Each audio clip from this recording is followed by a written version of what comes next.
جو آدمی 100% اپنے مال کی زکوٰۃ ادا کرتا ہے،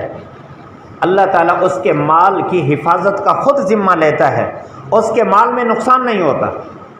اور جو اندازے لگائے بس اللہ کے راستے میں دیتا رہتا ہوں، میں زکوٰۃ نکالتا ہوں، حساب نہیں کرتا۔ ہم اگر کسی سے ہم نے قرض لینا ہو، ہم نے دکان کا کھاتا بناتے ہیں، ہم ایک ایک روپیہ لکھتے ہیں، لیکن جب زکوٰۃ کا وقت آتا ہے تو ہم دیکھتے ہیں کہ اتنا سارا مال ہے، ہم کیسے اس کا حساب کریں، بڑا مشکل ہے حساب کرنا، بس ویسے اللہ کے راستے میں دیتے رہیں گے۔ یاد رکھنا، اگر 1 روپے کی زکوٰۃ بھی بچ گئی، 1 روپے کی زکوٰۃ نہیں نکالی جو لازم تھی اور نہیں نکالی، قیامت کے دن قرآن نے ہمیں وعید سنائی ہے، والذین یکنزون الذھب والفضة ولا ينفقونها فی سبیل اللہ، جس نے مال کو روک کے رکھا اور زکوٰۃ ادا نہ کی، فرمایا فبشرہم بعذاب علیم، ان کو دردناک عذاب کی خوشخبری سنا دو۔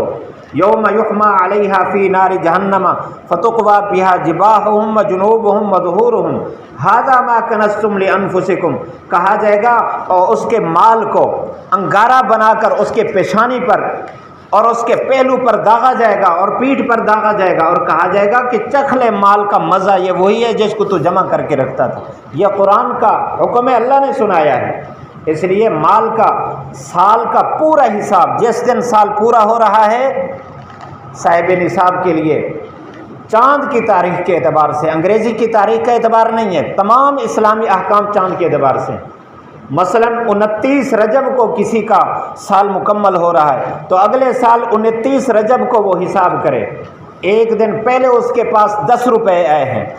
ایک دن کے بعد وہ نکل جائیں گے، 10 روپے اس کے حساب میں آتے تھے، اگلے دن حساب کرے گا تو وہ 10 روپے نکل جائیں گے، اس کی زکوٰۃ رہ جائے گی، تو اس کے ذمے یہ رہ جائے گا، اس لیے اسی دن حساب کرنا لازم ہے۔ جو حساب بنے، اگر موقع پر اس کے پاس رقم نہیں ہے تو حساب کر کے رکھ لے، تھوڑا تھوڑا دیتا رہے، لیکن حساب اسی دن کرنا لازم ہے۔